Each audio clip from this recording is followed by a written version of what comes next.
नमस्कार, मैं प्रिया श्रीवास्तव और आप देख रहे हैं न्यूज़ 18 डिजिटल। ईरान इजराइल युद्ध का असर भारत में भी दिख रहा है। आम लोगों की जेब पर क्या इसका सीधा असर है? रुपए की गिरती कीमतों की क्या वजह है और कमर्शियल सिलेंडर के बढ़े दाम से लोग कितने प्रभावित हैं? इस तरह के कई मुद्दे हैं जिन पर बात करने के लिए हमारे साथ अर्थशास्त्री रजनीश कुमार जी मौजूद हैं। सबसे पहले बात करेंगे रुपए की गिरती कीमतों को। इसको लेकर आप कैसे देखते हैं? देखिए रुपया जो है आमतौर पे ये समझा जाता है कि रुपये को आरबीआई या भारत सरकार कंट्रोल कर सकती है, लेकिन ऐसा पॉसिबल नहीं है। आर्टिफिशियली फिक्स नहीं कर सकते इसको। ये मार्केट ड्रिवन होता है और आरबीआई अपने फॉरेक्स रिजर्व से, आरबीआई के पास काफ़ी फॉरेक्स रिजर्व है, तकरीबन 700 बिलियन का फॉरेक्स रिजर्व है। तो उससे आरबीआई बहुत हद तक शॉर्ट टर्म में इस रुपए के गिरते हुए को रेट को कंट्रोल कर सकती है। लेकिन जो इसका पीछे रीज़न है वो इसके 3-4 रीज़न है। जैसे जो यूएस में इंटरेस्ट रेट है वो बहुत ज़्यादा है, अभी अट्रैक्टिव लग रहे हैं, तो लोग सेफ़ रिटर्न की तरफ, सेफ़ इन्वेस्टमेंट की तरफ जा रहे हैं। दूसरा रीज़न है ये है कि डॉलर मजबूत हो रहा है। थर्ड ये रीज़न है कि आप देखेंगे कि भारतीय मार्केट से एफआईआईज़ बहुत ह्यूज पैसे निकाल रहे हैं और इस महीने तो बहुत 1,60,000 करोड़ निकाला है तकरीबन। तो इसका असर रुपए पे पड़ रहा है। जी, और इसको लेकर आरबीआई कुछ कर सकता है जो आरबीआई ये रुपए की कीमतें गिर रही? आरबीआई शॉर्ट टर्म में इसको कर सकता है, लेकिन जैसे मैंने कहा कि इसको आर्टिफिशियली हम बहुत दिनों तक मैनेज नहीं कर सकते। और स्टॉक मार्केट क्रैश इस टाइम बहुत ज़्यादा हो रहा है, तो उसका कारण ये क्यों गिर रहे हैं स्टॉक के रेट? स्टॉक मार्केट के गिरने का एक रीज़न ये है कि एक तो एफआईआईज़ पैसा निकाल रहे हैं, दूसरा ये है कि ग्लोबल अनसर्टेनिटी है। लोग सेफ हेवन की तरफ गोल्ड में इन्वेस्ट कर रहे हैं, क्रूड के रेट बढ़ रहे हैं, तो इकोनॉमी की हालत थोड़ी सी गड़बड़ है। इस वजह से लोग स्टॉक मार्केट से पैसे निकाल के और बाहर शिफ्ट हो रहे हैं। जी, तो जो ये युद्ध का माहौल चल रहा है इसमें, तो क्या इन्फ्लेशन कंट्रोल से बाहर जा सकता है? बिल्कुल जा सकता है, और आरबीआई का जो 2% का टारगेट है उससे बढ़ा तो ये कंट्रोल से बाहर चला जाएगा। ऐसा अनुमान है कि तेल के क्रूड में $10 की अगर वृद्धि होती है तो उसका इन्फ्लेशन पे 0.40% का असर पड़ता है। 75 से 112 ऑलरेडी क्रूड हो चुका है, तो ऐसा माना जा रहा है कि इन्फ्लेशन 5.5% के आसपास रह सकता है। हालांकि आज क्रूड के जो रेट हैं उसमें थोड़ी सी गिरावट आई गिरावट है, है, तो ये उससे वोलेटाइल है, लेकिन आप अगर लॉन्ग टर्म देखेंगे, जब ये लड़ाई शुरू हुई थी तब 70-75 के आसपास था, और आज जो क्रूड का स्थिति है वो बहुत चिंताजनक है हमारे लिए। जी, तो इससे इंडिया पे क्या इम्पैक्ट पड़ रहा है? देखिए, हमारी इकोनॉमी वीक नहीं है, लेकिन हम एक्सपोज्ड हैं। हम अपनी एनर्जी ज़रूरतों के लिए बहुत हद तक बाहर पे डिपेंडेंट है। हम अपने क्रूड के लिए 80% हम बाहर से हम खरीदते हैं, और एलपीजी की बात करें तो एलपीजी वॉर होने से पहले हम 60% खरीदते थे। हालांकि अभी जो प्रेस इंफॉर्मेशन ब्यूरो आई थी उसमें ये क्लियर किया गया कि अब हम 60% खुद ही अपने रिफाइनरी से जनरेट कर रहे हैं, तो इसका असर तो है।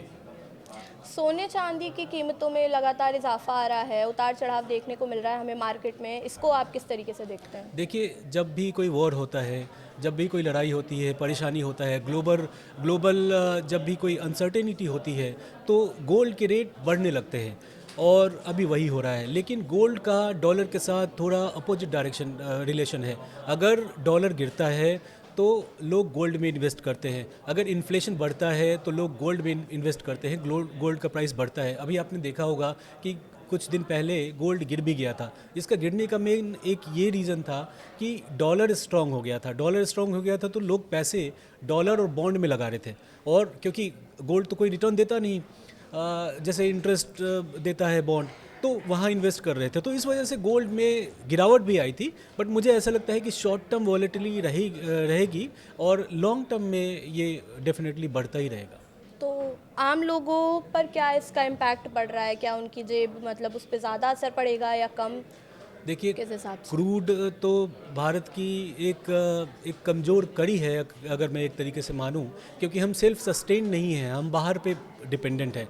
और अगर क्रूड महंगा होता रहा, $120, $130, $150 पर बैरल अगर पहुंच गया, तो तो ये हमारे जो लॉजिस्टिक है वो महंगे हो जाएंगे, फूड इन्फ्लेशन बढ़ जाएगा, फर्टिलाइज़र बढ़ जाएगा, जो इलेक्ट्रॉनिक्स इंपोर्ट है वो बढ़ जाएंगे, फॉरेन जो टूर होते हैं वो बढ़ जाएंगे। तो ये सारे इसका चेन रिएक्शन है, ये सारी चीज़ें इन्फ्लेट करेगी फिर। जी, तो इसका जो ये असर पड़ रहा है, इससे तो इंडिया कब तक रिकवर कर सकता है? जो भी समस्याएं हैं, जो भी ये उतार चढ़ाव है, स्टॉक मार्केट क्रैश और रुपए सब चीज़ों में।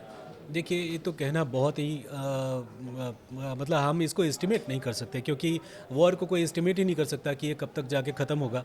हाँ, अगर अगर ये वॉर 1 महीने में ख़त्म हो जाए तो भारत को रिकवर होने के लिए 3 से 4 महीने लगेंगे। और क्या इंडिया सेल्फ सफिशिएंट बन सकता है अभी? अभी शॉर्ट टर्म में तो बिल्कुल नहीं बन सकता सेल्फ सफिशिएंट ऊर्जा के मामले में। और लॉन्ग टर्म की अगर हम बात करें तो हम एनर्जी, हम अपने सोलर, ईवी और बाकी जो चीज़ें हैं और उस पर शिफ्ट होके हम अपने आप को सेल्फ सस्टेन बना सकते हैं। जिस हिसाब से हम देख रहे हैं कि कमर्शियल सिलेंडर्स के रेट बढ़ रहे हैं, तो इससे क्या असर पड़ेगा? कमर्शियल सिलेंडर्स के, एक तो कमर्शियल सिलेंडर्स मार्केट में थोड़ी सी तंगी है उसकी, तो होटल्स बंद हो रहे हैं और वहाँ पे थोड़े से एम्प्लॉयमेंट का असर हो रहा है। हालांकि गवर्नमेंट ये कह रही है कि आप पीएनजी की तरफ शिफ्ट होइए, और क्योंकि पीएनजी 50% डोमेस्टिकली बनता है और बाहर से 50% हम इंपोर्ट करते हैं। तो कहने का मतलब ये है कि अगर कमर्शियल सिलेंडर अगर महंगे हो जाएंगे तो जो बाहर लोग रह रहे हैं उनके खाने पीने पे असर पड़ेगा और वो इन्फ्लेशन बढ़ाएगा। ये जो इनकम टैक्स एक्ट 2025 लागू हुआ है, जी। इसका क्या असर है? ये क्या मतलब लागू हुआ है तो इसको क्यों किया गया है, या क्या इससे कारण है? देखिए, जो इनकम टैक्स एक्ट 1961 था वो काफ़ी पुराना था, और उसमें हर साल चेंज कर के बहुत कॉम्प्लेक्स हो गया था उसका स्ट्रक्चर। अभी जो इनकम टैक्स एक्ट 2025 लाया गया है, उसका मेन जो थीम है उसको सिंप्लीफाई करना है, सिंप्लीफिकेशन है, और जिससे कि आम आदमी उसको पढ़ के और उसको इंटरप्रेट कर सके, उसको किसी एक्सपर्ट की ज़रूरत ना पड़े, और सिंप्लीफिकेशन किया गया। जैसे आपने पहले सुना जैसे होगा, पहले टैक्स ईयर था, अभी टैक्स ईयर कर दिया गया है, पहले असेसमेंट ईयर और हाँ। प्रीवियस ईयर था, उसको टैक्स ईयर कर दिया गया, और उसके लैंग्वेजेस में काफ़ी सिंप्लीफिकेशन किया गया है। तो इससे आईटीआर जो नया फाइल करेंगे उसके लिए भी नए नियम हैं जो उसमें, जो इजी कर रहा है उसे। बिल्कुल, हाँ, ये मेजर रिफॉर्म है, सिंप्लीफिकेशन है, बहुत मेजर चेंज नहीं है, लैंग्वेज है उसको सिंप्लीफाई किया गया है।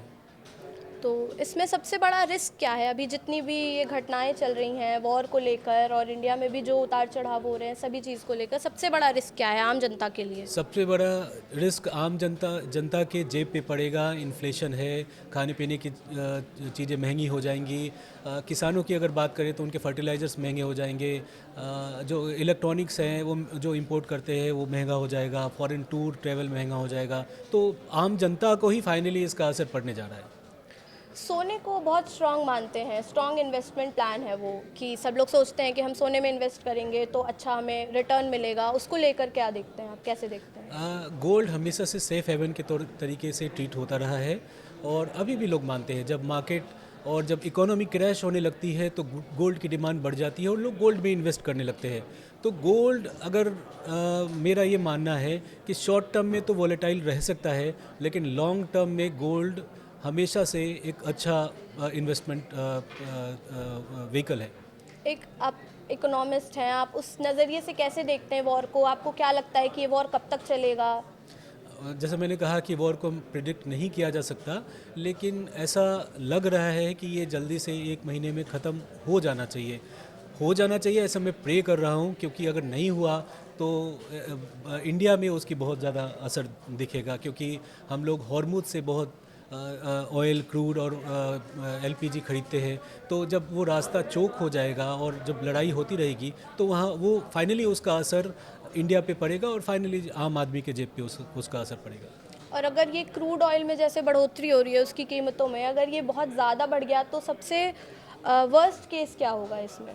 देखिए, सबसे वर्स्ट केस तो ये होगा कि इन्फ्लेशन बढ़ जाएगा, और ये चेन रिएक्शन होगा इसका, कि इन्फ्लेशन बढ़ेगा, और मतलब गवर्नमेंट कुछ ना कुछ सपोर्ट इसमें ज़रूर कर रही है। आप भी देखेंगे कि अभी 75 था, अब जब $100 हो गया, तब भी हमारे पेट्रोल के प्राइसेस अभी और डीजल के प्राइसेस अभी कुछ दिन पहले ही मामूली इंक्रीज़ हुए थे।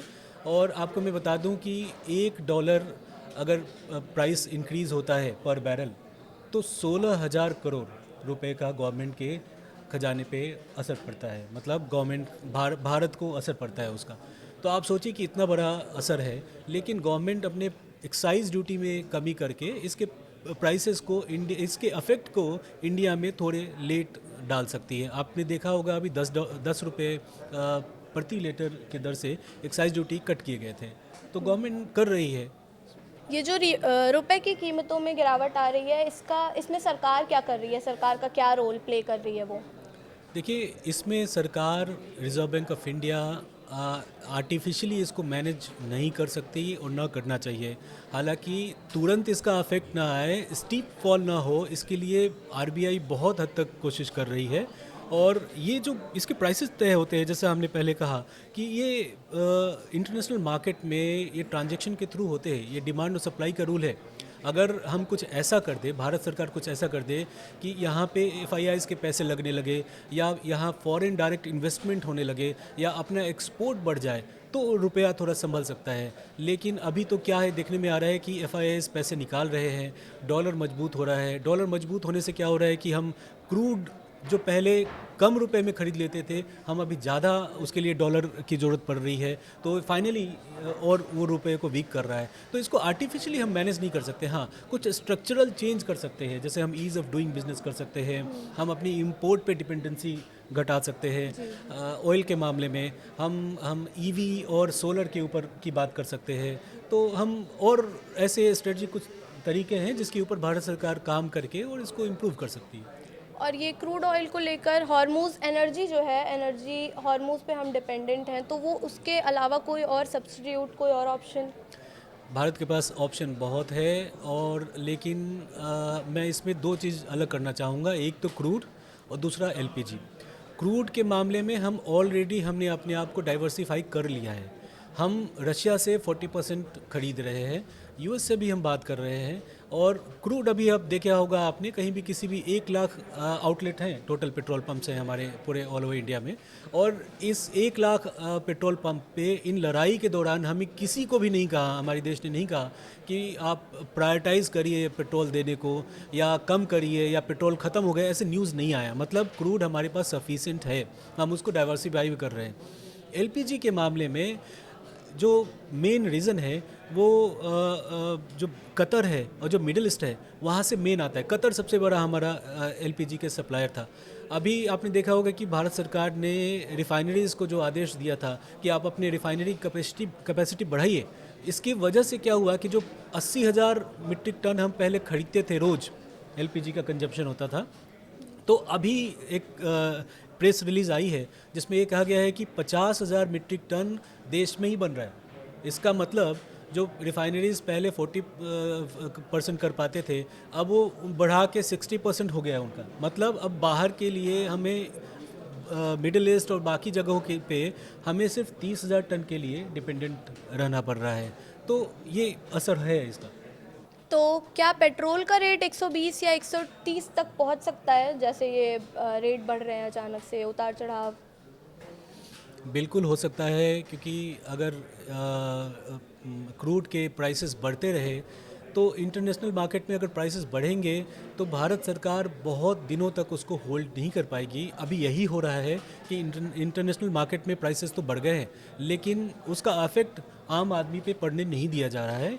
और वो चाहे तेल कंपनीज उसको बेयर कर रही हैं या गवर्नमेंट बेयर कर रही है by way of reducing excise duty. लेकिन अगर ये बहुत लंबा चला तो उसका असर तो आम आदमी पे आएगा। तो ये थे हमारे साथ अर्थशास्त्री रजनीश कुमार जी, जिन्होंने हमारे सभी मुद्दों को बताया और बताया कि कैसे आम आदमी पर ये प्रभाव डालेंगे। तो इस वीडियो में इतना ही। ऐसे ही और वीडियोस के लिए देखते रहिए न्यूज़ 18।